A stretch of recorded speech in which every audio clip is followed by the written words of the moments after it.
πρώτο είναι ότι η χώρα θα αποκτήσει κυβέρνηση. Έχουμε ήδη την εμπειρία σιγά σιγά συμπληρώνουμε τους 2 μήνες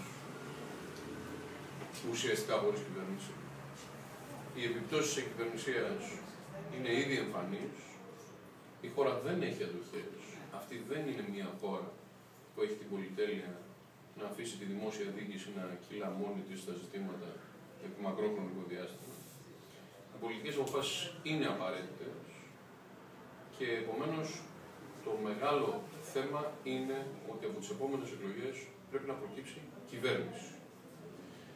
Και θα είμαι απολύτως συγκεκριμένος, κυβέρνηση δεν γίνεται να προκύψει εάν υπάρξουν πολιτικές δυνάμεις, θα βρεθούν επικεφαλείς πολιτικές δυνάμεις, οι οποίες εξαιτίας της ταυτότητας του προγράμματός τους δεν μπορούν να συνεργαστούν με κανέναν άλλο.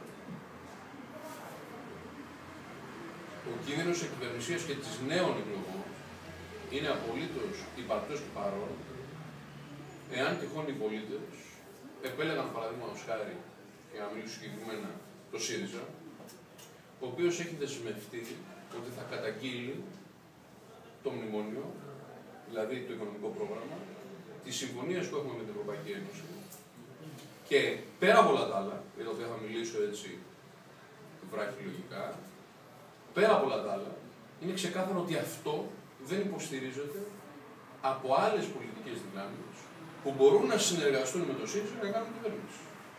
Η Δημοκρατική Αριστερά δεν το δέχεται, το ΠΑΣΟΚ δεν το δέχεται. Επομένως, το ΚΚΕ ούτως ή άλλως δεν μπαίνει σε μια λογική συνεργασία με το ΣΥΡΙΖΑ. Επομένως, ο κίνδυνος της ελλείψεως κυβερνήσεως είναι απολύτως υπαρκτός ακριβώς λόγω αυτής της τοποθετήσεως που κάνει ο ΣΥΡΙΖΑ.